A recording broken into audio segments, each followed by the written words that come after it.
Okay, so today we will take revision problem of company final account, right? यहाँ पे देखिए सभी लोग, ये अपने को क्वेश्चन दिया है. I am just reading the question. Following is the trial balance of R limited as on 31st March 2018, राइट? स्टॉक 1,25,000. नाउ स्टॉक, ये जो स्टॉक है ना, ये ओपनिंग स्टॉक है, राइट? तो ओपनिंग स्टॉक कौन से हेड में जाता है? चेंज इन इन्वेंट्री में. किस में जाता है? Change in inventory, right? फिर purchase and sales. Purchase and sales means इसमें दो चीज़ है, डेबिट वाला अमाउंट परचेज का है और क्रेडिट वाला अमाउंट सेल्स का है, राइट? तो परचेज वाला अमाउंट जाता है रॉ मटेरियल कंज्यूम्ड में, और सेल्स का अमाउंट जाता है रेवेन्यू फ्रॉम ऑपरेशन में, राइट? इसके लिए मैंने यहाँ पे मार्किंग लिखा है, raw material consumed and revenue from operation. Okay. Wages, wages जो है वो क्या है?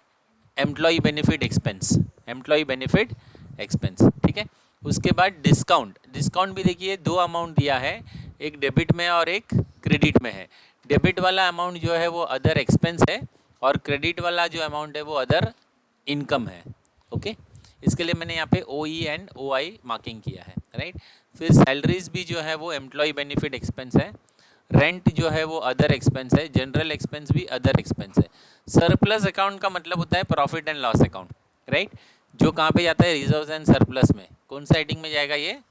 रिजर्व्स एंड सरप्लस में, राइट? फिर interim dividend paid. Interim dividend paid is to be written as appropriation. Reserves and surplus में हम लोग लिखते हैं ना, लेस अप्रोप्रिएशन. ओके. फिर उसके बाद में इक्विटी शेयर कैपिटल जो है वो क्या है? शेयर कैपिटल है, राइट? डेटर्स एंड क्रेडिटर्स, दो अमाउंट है, डेबिट वाला डेटर्स है, क्रेडिट वाला क्रेडिटर्स है, राइट? तो एक जाएगा ट्रेड रिसीवेबल में और दूसरा जाएगा ट्रेड पेबल में, राइट? फिर machinery is a tangible asset. Cash at bank is cash and cash equivalent. General reserve is reserve and surplus. Bad debts is other expense. Okay. तो ये मेरा ट्रायल बैलेंस का बाइफर्केशन कंप्लीट हो गया, right? उसके बाद में एडिशनल इन्फॉर्मेशन में एडजस्टमेंट दिया है. Stock on 31st March 2018 is valued at 3 lakh. मतलब ये क्लोजिंग स्टॉक है, राइट? तो क्लोजिंग स्टॉक का दो इफेक्ट क्या आएगा? देखिए, पहले हम लोग इसको इन्वेंट्रीज में लिखेंगे, और सेकेंड इफेक्ट किस में जाएगा? Change in inventory. Change in inventory में माइनस करते हैं ना हम लोग. ओके. फिर नेक्स्ट एडजस्टमेंट क्या है? Purchase include 5,000 purchase machinery on 1 अक्टूबर. मतलब हम लोग ने मशीनरी परचेज किया है, लेकिन उसको गलती से परचेज में इंक्लूड कर दिया है. तो इसका इफेक्ट क्या देंगे हम लोग? परचेज में से माइनस करेंगे और मशीनरी में ऐड करेंगे, राइट? तो इसके लिए मैंने एक मार्किंग किया है परचेज पे, और एक मार्किंग किया है मशीनरी पे, ताकि उसका इफेक्ट हम लोग दे सके, राइट?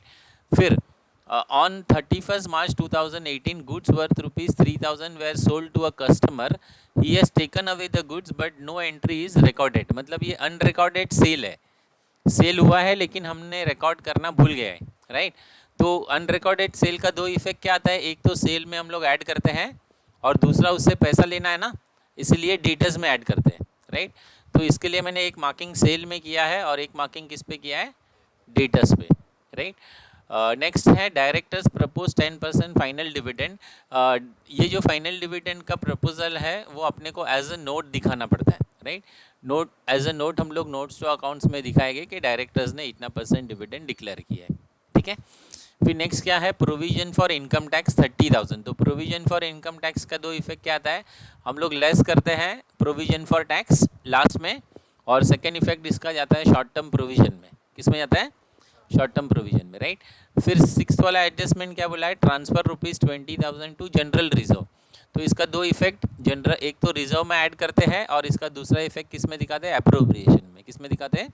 अप्रोप्रिएशन में. क्या बोला है अपने को? Prepare statement of profit and loss and balance sheet in vertical format along with notes to accounts after taking into account the above information, right? अभी आपने फॉर्मेट दोनों बना लिया, राइट? बैलेंस शीट का भी फॉर्मेट बनाया है और प्रॉफिट एंड लॉस का भी फॉर्मेट बनाया, राइट? अभी हम लोग किससे क्या बनाते जाएंगे? नोट्स टू अकाउंट्स बनाते जाएंगे, राइट? तो मेरा सबसे पहला नोट्स टू अकाउंट्स कौन सा बनेगा? Share capital. कौन सा बनेगा? तो लिखिए, number 1 share capital. Number 1 share capital.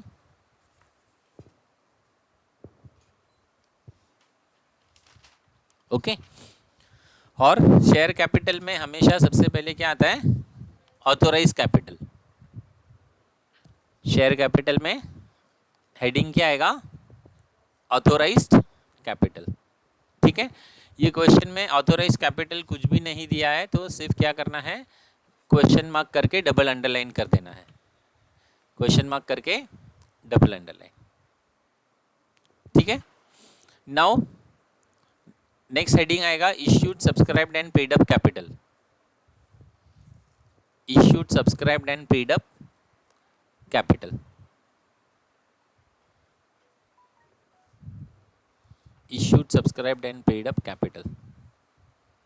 ठीक है, अभी देखिए issued subscribed and paid up capital हम लोग क्वेश्चन में जाके देखेंगे। यहाँ पे हम लोग ने मार्किंग किया है, देखिए share capital, equity share capital पे मार्किंग किया है ना, क्या लिखा है, 10,000 शेयर्स ऑफ रुपीज 10 ईच। तो हम लोग लिखेंगे ना इसमें, क्या लिखेंगे, 10,000 equity share, 10,000 equity share of rupees 10 each, 10,000 equity share of rupees 10 each, 10,000 equity share of rupees 10 each. Amount कितना होगा, 1 लाख। अमाउंट कितना आएगा, 1 लाख, राइट। अभी ये 1 लाख को डबल अंडरलाइन कर दीजिए। ठीक है, और हम लोग ने जो बैलेंस शीट का फॉर्मेट बनाया ना, उसमें शेयर कैपिटल लिखा होगा, देखिए शेयर कैपिटल में लिखिए नोट नंबर 1, शेयर कैपिटल में नोट नंबर 1, और उसके सामने अमाउंट कितना आ जाएगा, 1 लाख। अमाउंट कितना आ जाएगा, 1 लाख। Any doubt. फिर शेयर कैपिटल के बाद मेरा नेक्स्ट हेडिंग क्या है, बोलिए, रिजर्व एंड सरप्लस। इधर लिखिए रिजर्व एंड सरप्लस के आगे नीचे लिखिए नोट नंबर 2। उधर भी आप नोट नंबर लिख देंगे तो भी चलेगा। अमाउंट हम लोग लेके आएंगे नोट नंबर 2, राइट। तो मेरे को नोट नंबर 2 बनाना पड़ेगा ना। अभी क्या बनेगा note number 2, reserve and surplus. बनाइए note number 2, reserve and surplus. Note number 2, reserve and surplus. Heading लिखिए, पहले लिखा ना, ओके। देखिए अभी क्वेश्चन में देखना है, रिजर्व एंड सरप्लस में अपने को क्या दिया हुआ है, 2 चीज़ दिया हुआ है। एक तो ये सरप्लस अकाउंट दिया है, सरप्लस अकाउंट अपना बाद में आएगा। सबसे पहले हम लोग जनरल रिजर्व लिखेंगे। क्या लिखेंगे, जनरल रिजर्व। और जनरल रिजर्व पे एक एडजस्टमेंट है ना, तो कौन से कॉलम में लिखेंगे उसको, इनर कॉलम में। ठीक है ना, तो लिखिए जनरल रिजर्व इनर कॉलम में लिखिए। रिजर्व एंड सरप्लस में जनरल रिजर्व इनर कॉलम में कितना आएगा, 1,15,500, 1,15,500 इनर कॉलम में। ठीक है ना, और इसमें हम लोग है ना साइमल्टेनियसली एडजस्टमेंट भी सॉल्व करते जाएंगे, राइट। अभी उसका एडजस्टमेंट क्या है वो हम लोग देख लेते हैं। देखिए एडजस्टमेंट में क्या बोला है, 20,000 जनरल रिजर्व में ट्रांसफर करने बोला है। कितना ट्रांसफर करने बोला है, 20,000। तो उतने से मेरा जनरल रिजर्व बढ़ जाएगा ना, राइट। तो उसके नीचे लिखेंगे ऐड ट्रांसफर। ऐड ट्रांसफर कितना है, एक मिनट, हाँ 30 है कि 20 है,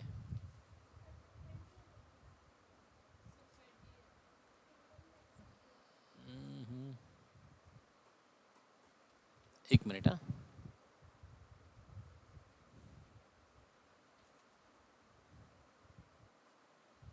I have to check the question.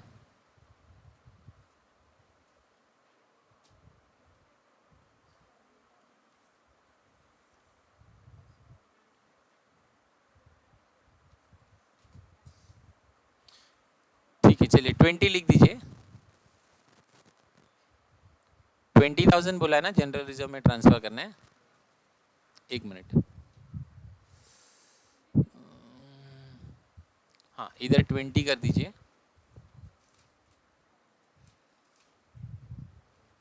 Add transfer 20 कितना हो जाएगा ये आउटर कॉलम में, 1,35,500, 1,35,500।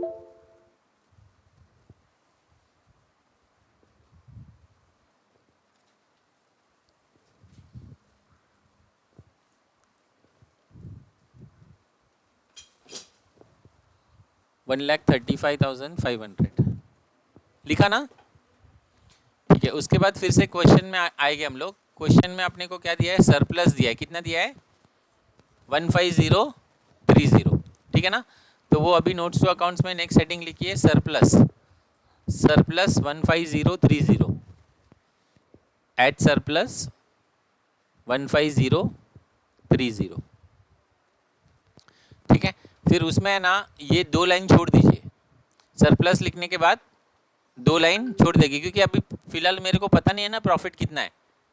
You are getting my point. ये तो मैंने सॉल्व किया, इसके लिए आपको ये नंबर दिख रहा है, राइट। 2 लाइन छोड़ के हेडिंग लिखिए लेस एप्रोप्रिएशन, 2 लाइन छोड़ के हेडिंग लिखिए लेस एप्रोप्रिएशन, लेस एप्रोप्रिएशन, ठीक है। अभी देखिए एप्रोप्रिएशन में क्वेश्चन में से देख के हम लोग लिखेंगे। क्वेश्चन में एप्रोप्रिएशन में क्या दिया है, इंटरिम डिविडेंड पेड, क्या दिया है इंटरिम डिविडेंड पेड, तो वो लिखना है आपने को interim dividend paid. Interim dividend paid कितना 9000, interim dividend paid 9000,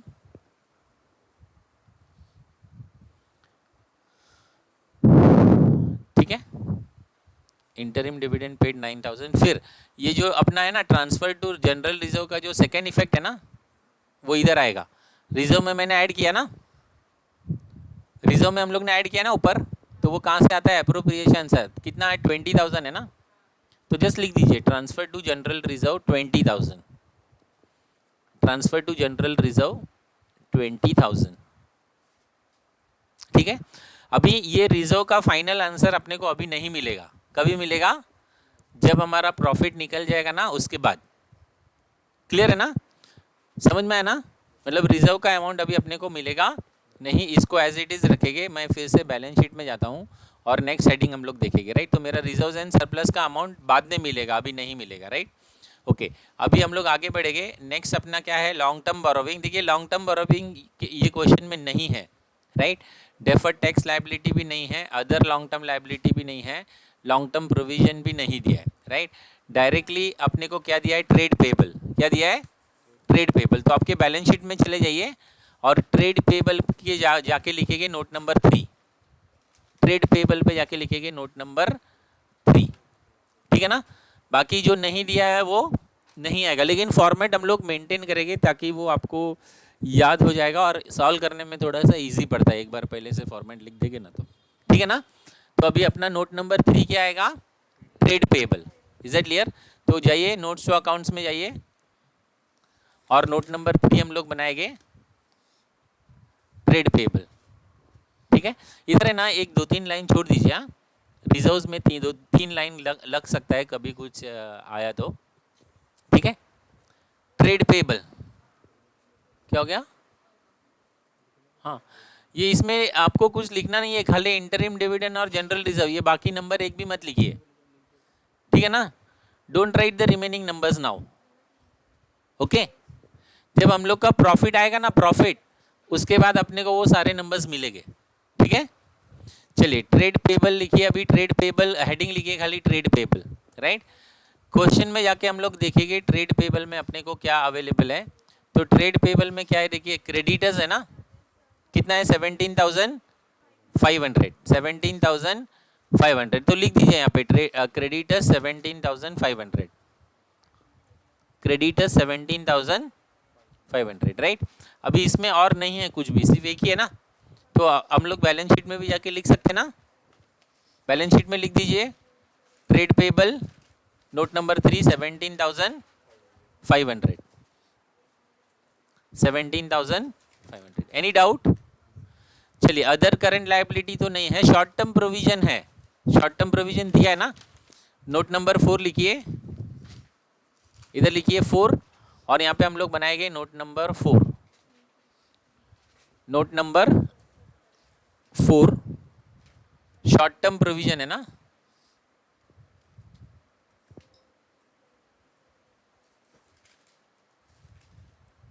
short term provision, अभी देखिए शॉर्ट टर्म प्रोविजन है ना, बैलेंस शीट में नहीं है, मतलब ये ट्रायल बैलेंस में नहीं है, लेकिन एडजस्टमेंट में दिया है ना point number 5, provision for income tax, कितना है 30,000, तो वो लिखेंगे इधर शॉर्ट टर्म प्रोविजन में provision for income tax 30,000, provision for income tax 30,000, ठीक है। इसको भी हम लोग बैलेंस शीट में लिख देंगे। Short term provision 30,000, short term provision 30,000, ठीक है। टोटल वगैरह बाद में मिलेगा। अभी हम लोग आगे जाएंगे एसेट्स में। Property plant and equipment, tangible asset, note number 5 क्या आएगा? Tangible asset. टेंजिबल एसेट के आगे लिखिए note number 5, note number 5 tangible asset, ठीक है। चलिए क्वेश्चन में आते हैं। टेंजिबल एसेट्स में अपने को क्या दिया हुआ है? मशीनरी। कितना है? 29,000। इनर कॉलम में लिखिए क्योंकि एडजस्टमेंट है ना उसमें। मशीनरी इनर कॉलम में लिखिए और उस पर एक एडजस्टमेंट है, राइट। तो उसका एडजस्टमेंट भी हम लोग साइमल्टेनियसली सॉल्व करेंगे। मशीनरी जो है वो किस में इंक्लूड हो गया है? परचेस में। तो उसका इफेक्ट क्या आता है? परचेस से माइनस करते हैं और मशीनरी में ऐड करते हैं। तो इधर लिख दीजिए ऐड मशीनरी परचेस्ड, ब्रैकेट में डेट लिखिए 1 अक्टूबर 2017। ऐड मशीनरी परचेस, ब्रैकेट में डेट 1 अक्टूबर 2017। अमाउंट कितना है? 5,000। एडजस्टमेंट में दिया है ना, adjustment number 2, purchase include ₹5,000 machinery purchased on 1 October 2017। Okay, क्योंकि इसमें ना एडजस्टमेंट साइमल्टेनियसली सॉल्व करते जाएंगे तो ही प्रॉपर रहेगा, राइट। जैसे हम लोग 12th में करते थे ना एडजस्टमेंट बाद में सॉल्व करके, वैसा थोड़ा सा डिफिकल्ट हो जाता है। ओके, चलिए अभी हम लोग वही हेड वाइज जाएंगे। तो मेरा टेंजिबल एसेट्स का हेड मेरे ख्याल से कंप्लीट हो गया। कितना आंसर आया है? 34 आया ना, तो ये 34 उधर लिख देंगे। Tangible assets note number 5 34,000,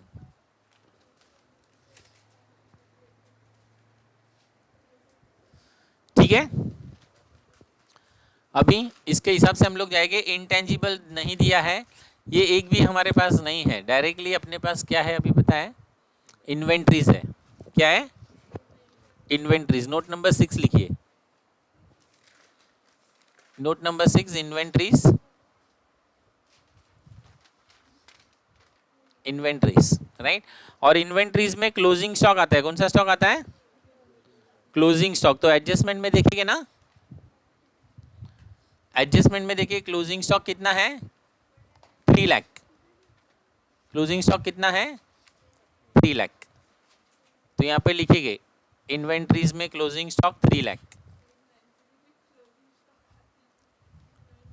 closing stock 3 lakh, right. तो नोट नंबर 6 मेरा कंप्लीट हो गया, 3 लाख। ओके, नोट नंबर 7 क्या आएगा? Trade receivable. तो नोट्स टू अकाउंट्स में बनाइए note number 7, note number 7 trade receivable. Note number 7 trade receivable, ठीक है। देखिए क्वेश्चन में जाके देखिए ट्रेड रिसीवेबल में अपने पास क्या है, क्या दिया है? सन्ड्री डेटर्स है ना, डेटर्स पे मार्किंग है, राइट।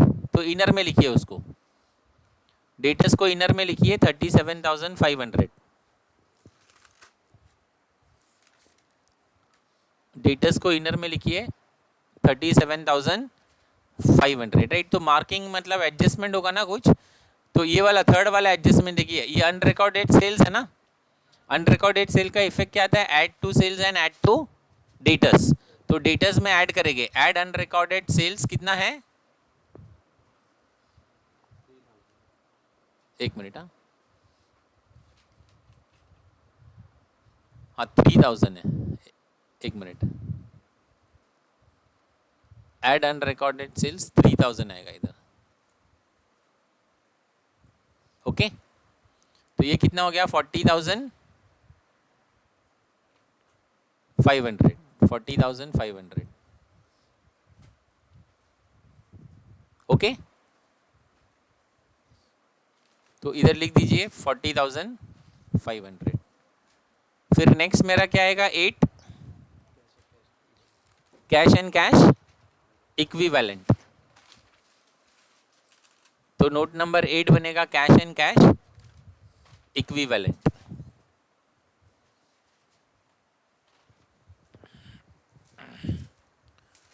नोट नंबर 8 क्या बनेगा? Cash and cash equivalent. Question में देखेंगे एक ही है ना, कैश एट बैंक कितना है? 16,200. 16,200, तो इधर लिख देंगे 16,200. 16,200, ठीक है ना. तो यहां तक मेरा बैलेंस शीट का नोट्स बन गया, राइट. अभी मेरा किसका नोट बनेगा? प्रॉफिट एंड लॉस का. किसका नोट बनेगा? तो इसमें आ जाइए, statement of profit and loss में आ जाइए. फॉर्मेट बनाया ना आप लोगों ने. सबसे पहले क्या है? Revenue from operation. Revenue from operation. तो मेरा नोट नंबर 9 बनेगा ना. नोट नंबर 9 क्या बनेगा? Revenue from operation. उधर 9 लिखिए और उधर नेक्स्ट आगे बनाइए, उसके कंटिन्यू रखना है वो नोट को, राइट. नोट नंबर 9 क्या बनेगा? Revenue from operation, right. अभी रेवेन्यू फ्रॉम ऑपरेशन में क्या आएगा? सेल्स आएगा ना. क्या आएगा? सेल्स. कितना है सेल्स? 4 लाख है ना. कितना है? 4 लाख. इनर कॉलम में लिखिए 4 लाख. इनर कॉलम में लिखिए 4 लाख, राइट. इस पे एडजस्टमेंट है ना. एडजस्टमेंट क्या था? Unrecorded cell. एडजस्टमेंट क्या था? Unrecorded sale. 3,000 है ना अनरिकॉर्डेड सेल. ऐड करेंगे ना. Add unrecorded sale 3,000. Second effect है. एक इफेक्ट हम लोग ने डेटर्स में दिए ना, add to sales and add to debtors. तो मेरा रेवेन्यू फ्रॉम ऑपरेशन कितना हो गया? 4,03,000. तो यहाँ पे लिखना है 4,03,000. 4,03,000 लिखा ना. फिर नेक्स्ट क्या बनेगा मेरा? नोट नंबर 10 क्या बनेगा? Other income. तो नोट्स टू अकाउंट्स में बनाइए note number 10 other income. Other income में देखिए क्वेश्चन में अपने को दिया है डिस्काउंट रिसीव्ड. क्या दिया है? Discount received. एक ही है ना मेरे ख्याल से. डिस्काउंट रिसीव्ड कितना है? क्रेडिट. क्रेडिट वाला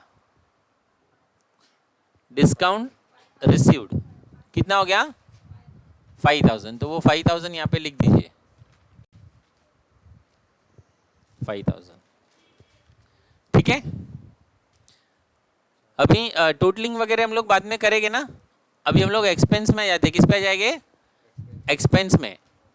नोट नंबर 11. नोट नंबर 11 क्या बनेगा बोलिए? Cost of material consumed.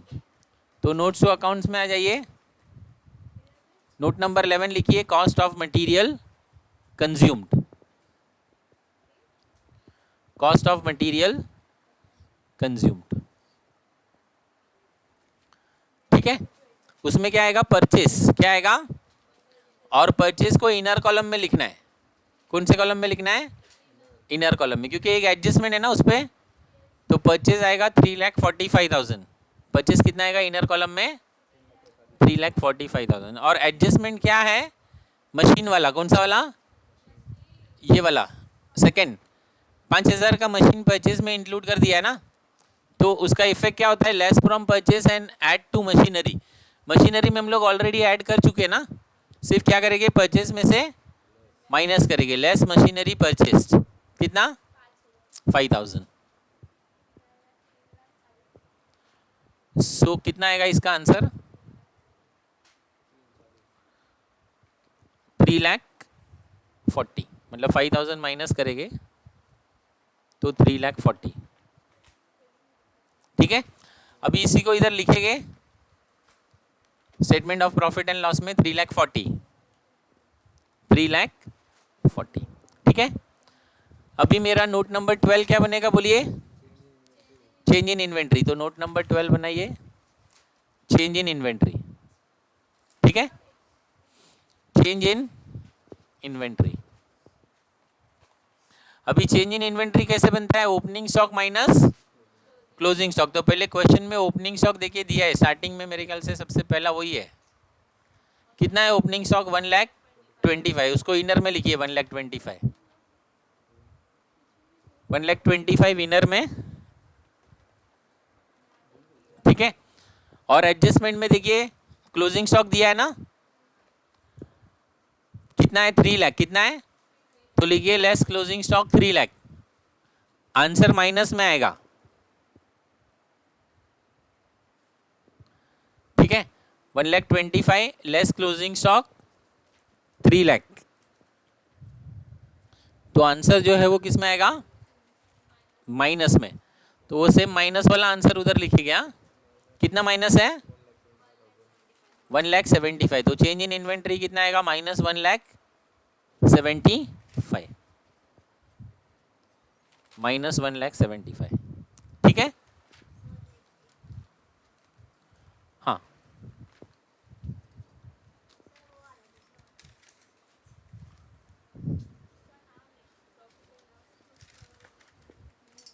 ठीक है। नेक्स्ट क्या है, employ benefit expense, note number 13 लिखिए, note number 13, note number 13 employ benefit expense, employ benefit expense, right. अभी देखिए क्वेश्चन में जाके हम लोग देखेंगे एम्प्लॉय बेनिफिट एक्सपेंस में क्या क्या अवेलेबल है अपने पास। सबसे पहले क्या है, वेजेस, सबसे पहले क्या है, वेजेस। लिखिए वेजेस कितना है, 50,000, आउटर में एडजस्टमेंट नहीं है ना किसी पे भी, इसमें वेजेस 50 है, और एक है ना, और क्या है, सैलरी, दो है ना, एक वेजेस है और एक सैलरी है। 50,000 एंड 7,500, टोटल 57,500, टोटल 57,500, राइट। ये टोटल वहां पे लिखेंगे, कहाँ पे, एम्प्लॉय बेनिफिट एक्सपेंस, ये लिखा ना दोनों ने। अभी ये इधर कितना आएगा, 57,500, राइट। एम्प्लॉय बेनिफिट एक्सपेंस के बाद में क्या आता है, फाइनेंस कॉस्ट, क्या आता है, लेकिन नहीं है ये क्वेश्चन में, फाइनेंस कॉस्ट भी नहीं है, डेप्रिसिएशन भी नहीं दिया है। इज इट क्लियर, डायरेक्टली क्या बनेगा, नंबर 14 अदर एक्सपेंसेस। तो नंबर 14 बनाइए, अदर एक्सपेंसेस, राइट। और अदर एक्सपेंसेस में हमारे पास में ये 3-4 चीज़ें हैं, एक डिस्काउंट है, रेंट है, जनरल एक्सपेंस है, और बैड डेब्ट्स है।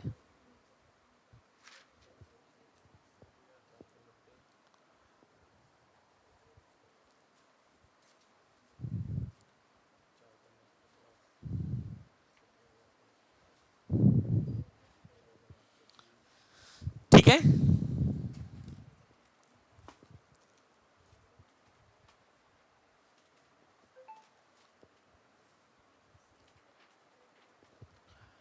डिस्काउंट है, रेंट है,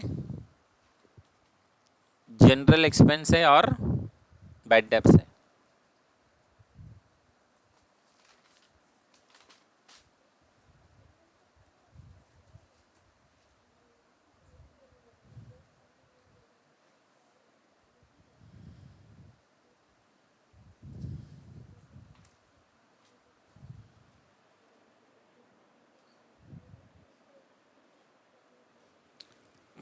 ओके, तो अभी इधर अपना आ जाएगा ना, ये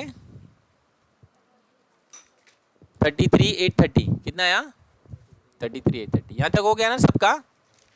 हाँ, अच्छा अभी देखिए एक मिनट, एक बार है ना सारे एडजस्टमेंट हम लोग देख लेंगे। ये स्टॉक का हम लोग ने 2 इफेक्ट दिया ना, पहले एडजस्टमेंट का 2 इफेक्ट दिया, राइट। दूसरे एडजस्टमेंट का भी 2 इफेक्ट दिया ना, परचेस में ऐड किया, और सॉरी परचेस से माइनस किया, मशीनरी में ऐड किया, ये वाला भी दिया ना 2 effect. Add to sales and add to debtors, right. ये हम लोग बाद में लिखेंगे, लास्ट में नोट में लिखना है एडजस्टमेंट नंबर 4, राइट। ओके, ये वाले का देखिए एक इफेक्ट बाकी है, provide income tax for the year 30,000, right. Short term provision में हमने लिखा है, राइट। इसका सेकेंड इफेक्ट क्या आता है, ये जो अपना ये बनता है ना statement of profit and loss, इसमें इधर लिखते हैं ना हम लोग less provision for tax for current year, कितना अमाउंट है 30, लिख दीजिए ये वाला 30। Statement of profit and loss में directly less provision for tax लिखा है ना, हाँ उसमें अमाउंट लिख दीजिए 30,000, less provision for tax for the year 30,000, right. ये रिजर्व का भी दो इफेक्ट दिया हमने, राइट। रिजर्व में ऐड किया और अप्रोप्रिएशन में लेस किया है, ओके। अच्छा, अभी आपको करना क्या है, टोटलिंग करना है, क्या करना है टोटलिंग। और सब लोग है ना टोटलिंग कैलकुलेटर में करना, हाँ इसमें हो सकता है कुछ गलती हो रहेगा, राइट। पहले ये दोनों का टोटल कीजिए और मुझे बताइए कितना आ रहा है रेवेन्यू फ्रॉम ऑपरेशन।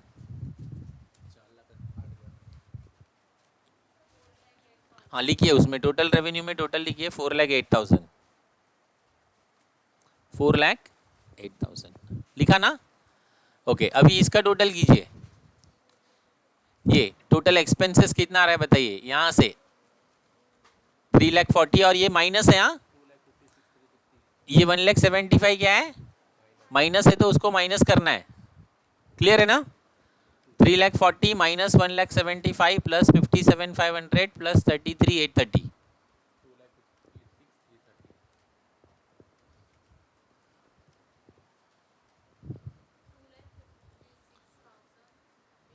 लिखिए 2,56,330, हाँ टोटल एक्सपेंस में 2,56,330, ठीक है ना।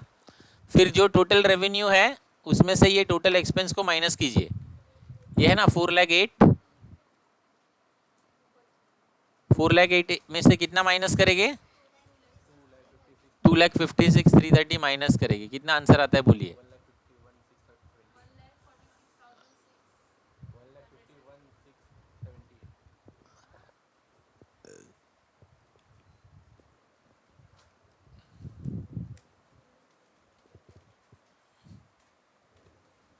कितना आ रहा है,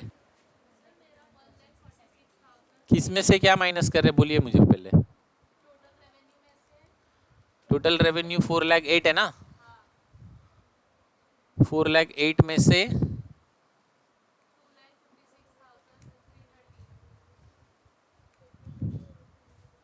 चेक करो 2,56,330 है ना,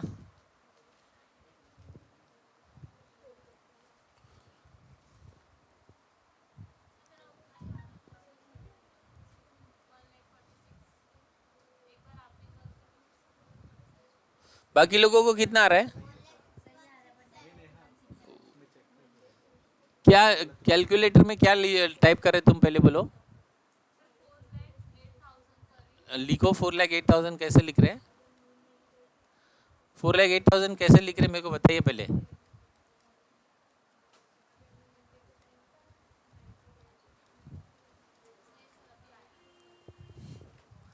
उसने 4,80,000 लिखा रहेगा, चलिए लिखा ना ये सबका आया ना 1,51,670 आया ना, ओके। उसमें से ये प्रोविजन फॉर टैक्स 30 माइनस कीजिए, फाइनल आंसर कितना आया 1 लाख, ये इसमें से 30 माइनस करना है अभी बस, 1,21,670, 1,21,670, 1,21,670 सबका आया ना इतना, 1,21,670 आया ना सबका, अरे बोलिए, जाग रहे के सो रहे सब लोग, ठीक है। अभी क्या करना है मालूम है, रिजर्व्स एंड सरप्लस में आइए, किस में आएंगे रिजर्व्स एंड सरप्लस में, रिजर्व्स एंड सरप्लस का जो नोट्स टू अकाउंट्स बनाया ना उसमें आइए जल्दी से, reserves and surplus I think note number 2 है ना, हाँ नोट नंबर 2 में आइए, और हम लोग ने वो जो लाइन छोड़ा था ना, किधर गया, हाँ ये इसमें है ना add profit for the year लिखिए 1,21,670, add profit for the year कितना है अपना 1,21,670 आया ना, ठीक है। दोनों को ऐड कर दीजिए,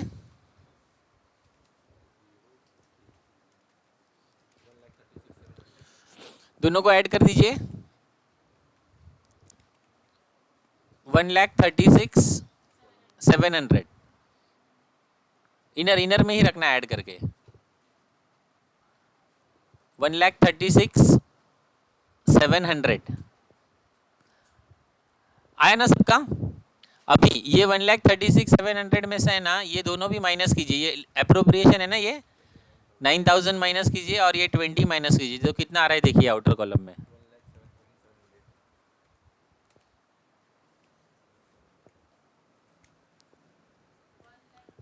1,07,700 आउटर में ले लीजिए 1,07,700 को 1,07,700 is it clear.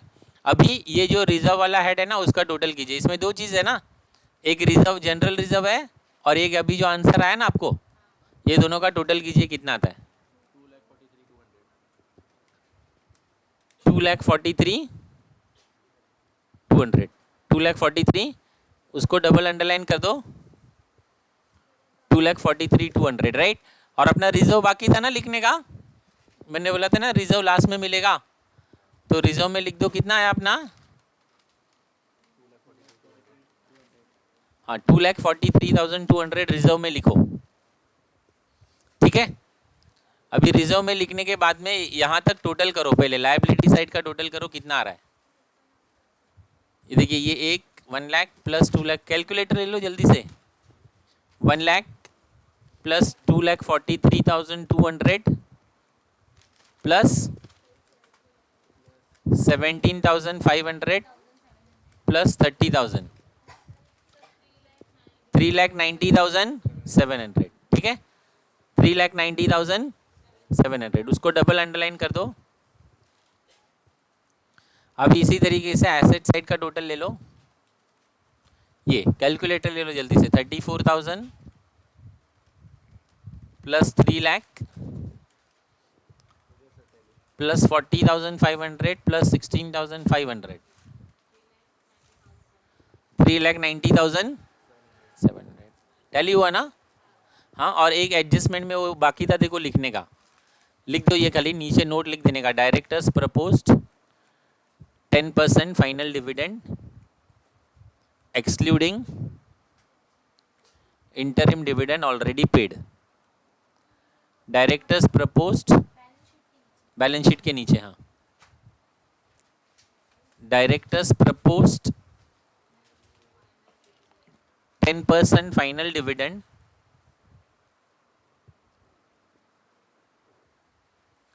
directors propose 10% final dividend excluding 10% final dividend excluding interim dividend already paid, excluding interim dividend already paid।